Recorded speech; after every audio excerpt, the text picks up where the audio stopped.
Hello, good morning, good afternoon, good evening. Welcome to the 25th episode of Tending Lilith's Fire with your hosts. I am Kohenet Annie Matan, and I'm here with my co-host Kohenet Grenn.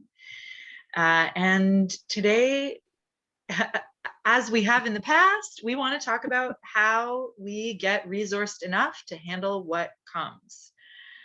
And Devorah has some particular ideas about that. I think you can start. When you don't want to start with your chant? No, I'm gonna. Okay. I'll offer. I have a chant for you all from Mom Muse that I'll offer a little later. Okay. I was just saying we took a moment, as we often do, just to ground and to breathe into this work before we go on air, so to speak. And what always comes up for me, especially in a time like this, which is yet again a new kind of chaos, more challenging times, just, we have all these stops and starts and these cycles, these waves in the last 2 to 3 years. If it's not COVID, it's hyper racism, it's white supremacy, it's the patriarchy, and it's very, very most evil and worst. And now war and battle and hatred and killing and displacement of families and separation of families and the isolation of us as individuals, especially those who live alone. And what always comes back to me is the need to solidify our own strengths, to find out who we are, to re-examine that, even if we think we already know, and to sit with that and to give ourselves time to explore that and figure out once again, what are our core values? Right now, have my beliefs changed in light of what's gone on in the last 3 weeks? Do I take a different stand, a different position on different issues? And I think for all of these things, the best way to examine and grapple with them is not alone, but in group, in community, with what we call chavruta, study partners, even really with one other person, as it is with us over the last, 2.5 years or 2 years, such a strong a good way of going deeply into the things that we care about.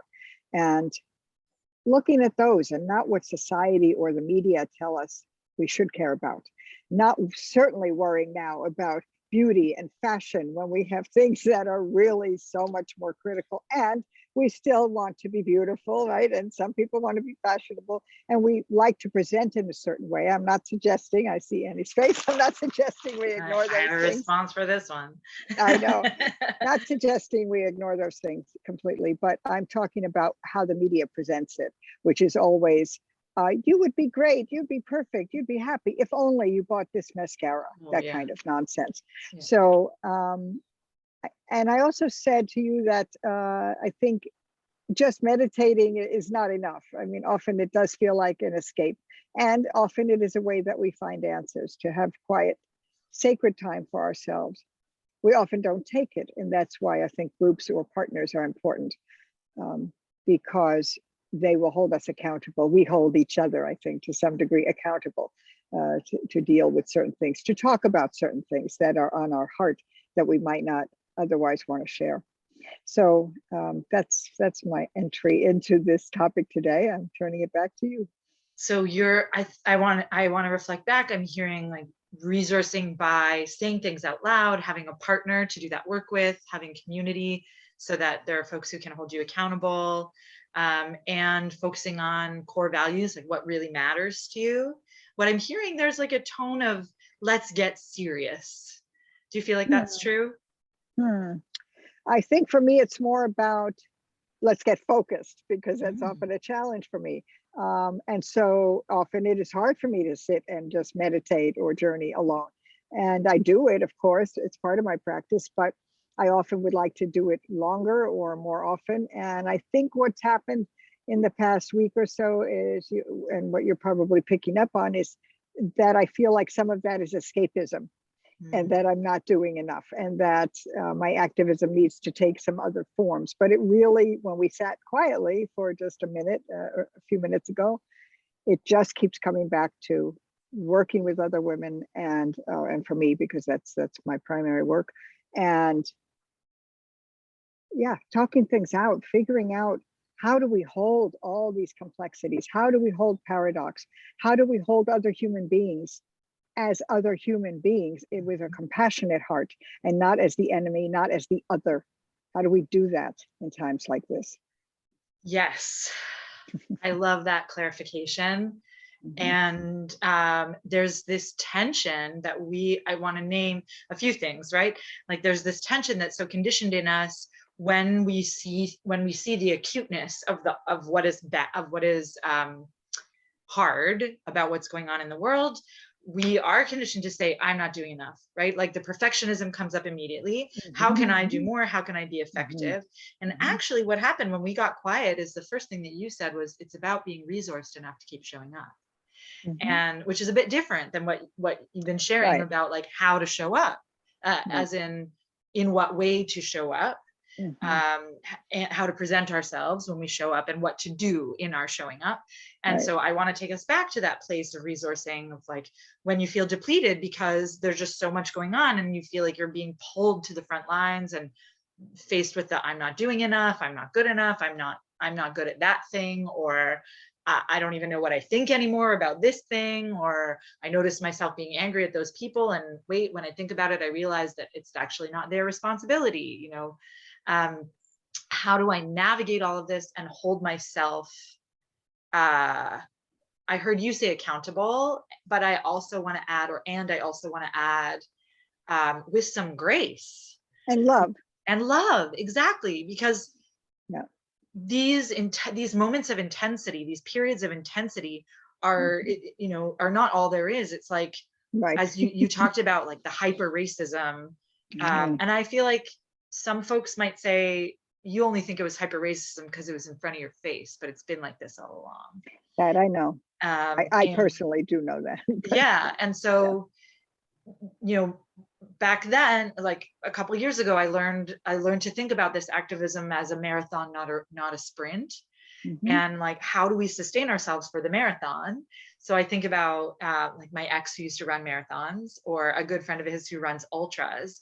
And especially, in both cases, there are teams of people along the way who feed you, who like hand you, with the marathon, it's like, have some electrolyte beverage, have some rehydrating, have a snack. Especially with the ultra, it's like, you need the protein, and you need the things that you need the resourcing, the nourishment that's going to get you through. And so the face that I was making about fashion and beauty, I also am really enlivened by, for me personally, one of the things that resources me is artists.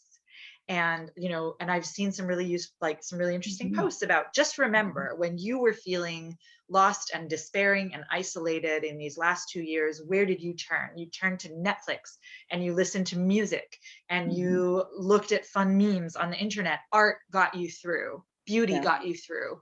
And I think fashion can be an expression of that, a way that we feel like ourselves. And so I appreciate the distinction you made between the sort of patriarchal capitalist version of fashion, beauty, look like this, dress like this, buy more, commercialized, right? That's definitely what I was referring to, not when people get creative with how they dress, because it's such an expression of who they are. Oh, I love what's been going on. Yeah, definitely. I was talking about the corporate monoliths that try to sell us this particular kind of jeans, or this kind of makeup, or anything, like to our kids, this toy, to to us, this thing that will make you look more palatable to the white supremacist patriarchal system, and that will allow you to belong, right? When we know, so artificial. Yes. And so belong, I love that you brought that word up, because that's at the core of everything that I feel like you wanted to bring forth today, because you talked about isolation. I think this is before we hit record, right? That maybe that people are still in isolation, and we're shifting, hopefully, out of isolation. And I want to name, like, this is all seasonally appropriate, that shift, like we're coming out of the hibernation of winter into the emergence of spring. You are probably feeling it. You're outside today. It's snowing and freezing here in Toronto. Right. In California, it's beautiful where I am. So yes, you have the weather, in fact, like tied to the Jewish calendar we follow, like with its seasonal holidays. California is actually quite a lovely mirror of that, of that climate. And so you might be feeling it and seeing it more around you. I can see you have green leaves. Like here, we just have the baby buds on the leafless trees. Right. Yeah.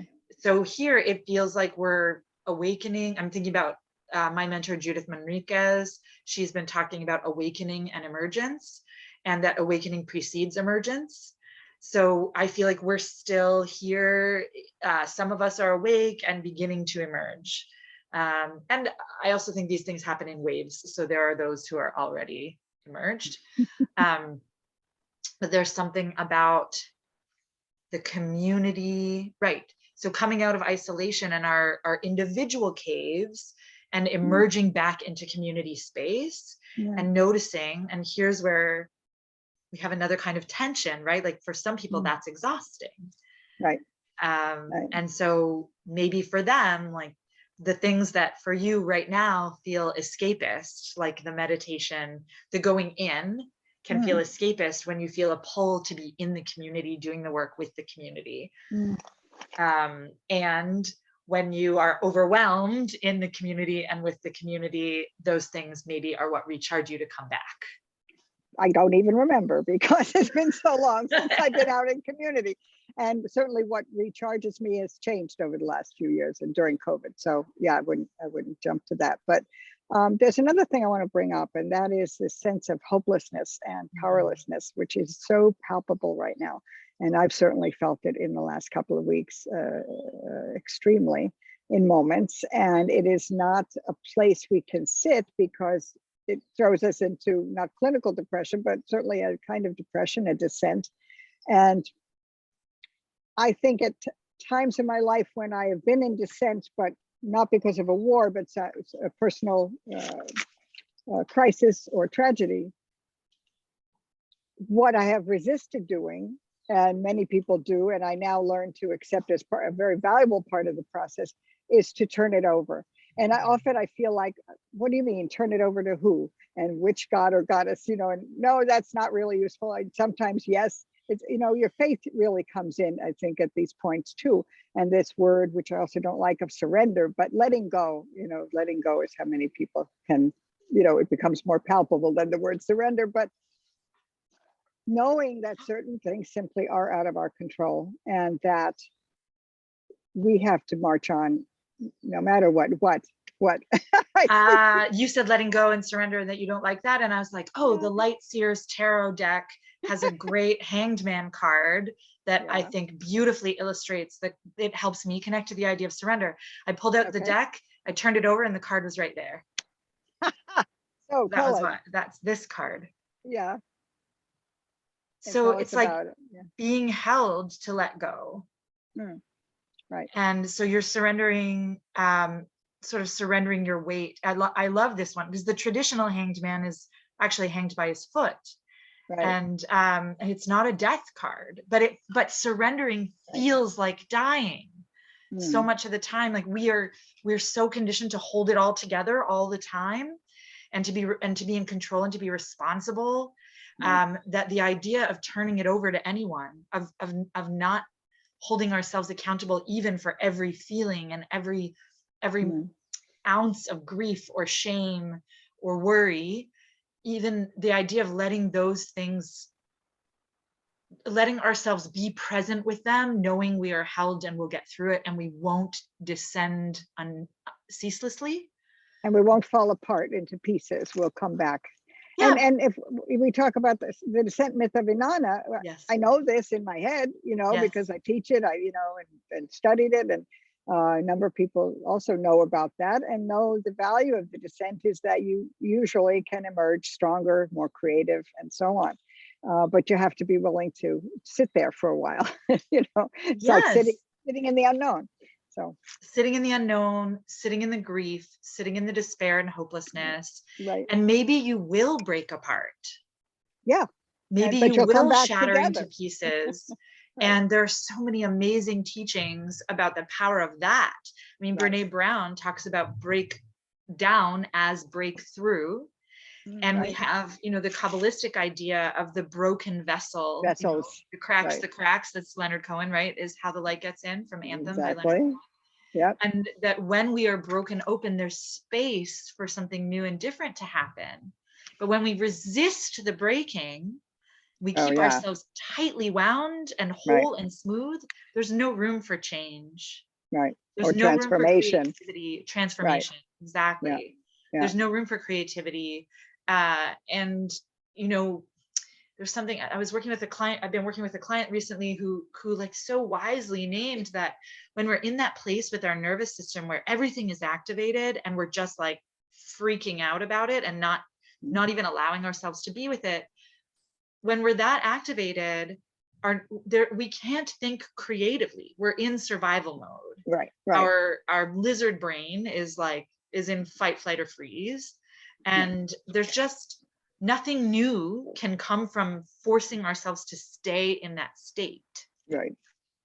But if we go back to this idea of resourcing, when we catch ourselves, notice ourselves in that state, and then say, in fact, I like to, when I have help, or when I'm well enough, when I'm not in that state, I like to make lists of things that I know help me when I'm in that state, help soothe my nervous system so that I can breathe. That's a great idea. Right. And now I keep lists on my phone so that they're readily available. And when things are bad, you can set them up as reminders on your phone. So every so often it pops up in your face. Hey, have you done any of these things today? Or if you're struggling, here are things you can try. So we've talked about these things before. As examples, go for a walk outside, even if the weather's lousy, bundle up. The fresh air and the change of scenery will make a difference. And you were talking about number one. Yeah. Well, it depends who you are. It could be get dressed. It could be take a shower. It could be eat. Like these are basics that a lot of us don't do when we're struggling. Right. Call a friend.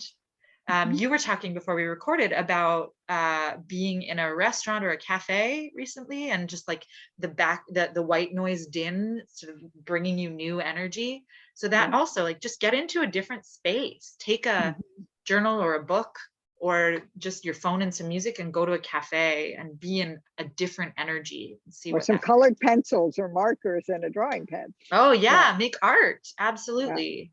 Yeah. Whatever your modality, singing, you said colored pencils, so like visual art, moving your body, dancing.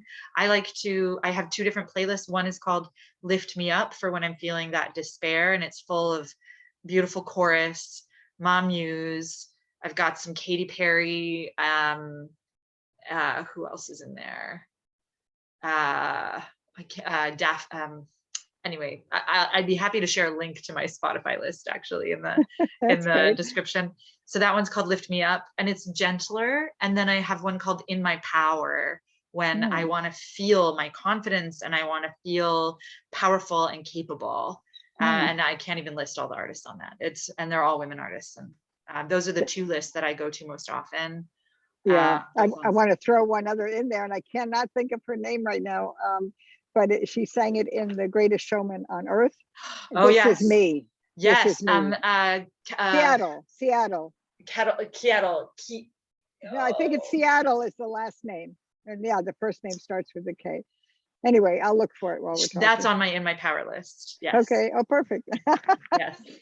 That's a fabulous song. And also I recommend, hey, you're watching us on YouTube, go and YouTube the song This Is Me, because there's a video of the first time she performed it for the potential investors, and it is so powerful. So amazing. The whole cast in the studio, oh my gosh, it's so good. Blew everyone away. Yeah, and it gives me chills just to hear you talk about it. I know, it's so good. I'm gonna go watch it after.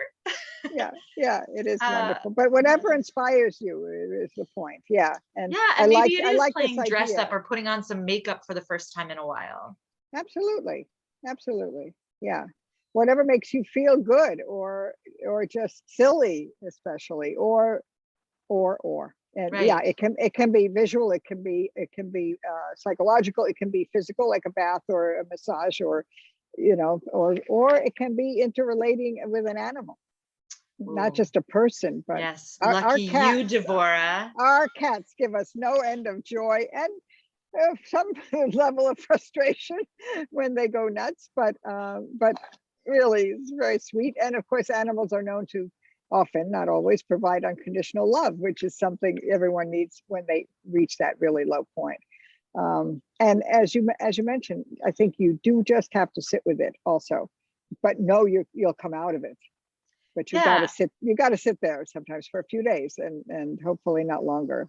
Yeah, it was a couple weeks ago I shared, I think we were talking about this very thing of the hopelessness and the grief, and I shared, before I even had recorded it for my Substack, I shared that channeled message about, you know, you have borne every moment before this and you'll bear this one too. And sitting with it sometimes feels like the hardest, scariest thing for all the reasons that you mentioned. But sitting with it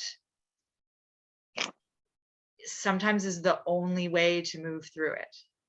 And I think what's important as you're doing that is to remember it's not going to last forever. I think that's one of the things that's really scary about these times, that we only see things getting worse and we think it's going to be forever. And it can't, because I don't think the world will tolerate it. Things shift and change, but it's really hard to see that or even hope for that when things look completely dismal. I wonder if you would, or if you already did, share that beautiful poem on the Lilith Institute app. And if not, I will. I haven't yet, but I will put it in the temple. And I'll just put a shameless plug in here that there is now a Lilith Institute app in the Google Play or Apple App Store. And so feel free to join us for conversations, sharing of powerful and inspiring images. There's been some wonderful art I put up lately, and prayers to the goddesses in Ukraine and art of Ukrainian goddesses. And so there's a way, the sharing is really helpful, whether, you know, we can be in person, whether it's on Zoom, whether it's in a virtual community. It's really important. So lovely. Thank you for reminding us, and celebratory plug for your app. That's great. Thank you.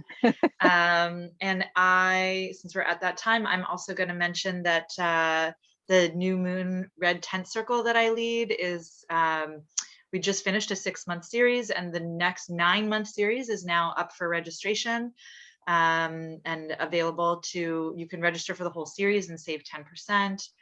That's up for registration. When you go to the link that you'll see in the description, it'll take you there. And I have a new series coming up, a Sex Goddess Full Moon Red Tent, starting April 21st. That'll be a monthly gathering close to the full moon for questions and stories about sex and our intimate relationships with ourselves, our partners, and our bodies. And I'm very excited to be bringing that. And stay tuned. That one, maybe by the time you see this video, that'll also be at the link in the description. I'm just working on it now. Great. Yeah, that's our work. And what you just said about sitting with it, if it feels too scary, remember that you don't have to do it alone. We come back to this resourcing and being in community. Pick one person you feel safe with and ask them to hold your hand or keep you company, even by phone. And even if the two of you sit in silence with the phone on, or even if one of you is sobbing. Yes. Oh, yes. Yes. Yeah. Hold space for each other. When you feel resourced, hold space for someone else. And when you are struggling, ask for help. We're really, oh my gosh, the last 2 years have taught us so much about asking. We haven't had a choice. True. Yeah, well, I thought I was going to share a chant with you, but we're at time. I know Devorah has somewhere else she's got to be. So I'm going to tell you to go look up the song We Shall Be Known by Ma Muse. And that was what I was going to sing for you, but you can go listen to them sing it directly. Thank you. Thank you. This is wonderful as always. And again, we always welcome your comments and feedback. And if you like this conversation and past ones, please subscribe and like the channel and the episode. Yes, and we'll see you next time. Take care. Bye-bye.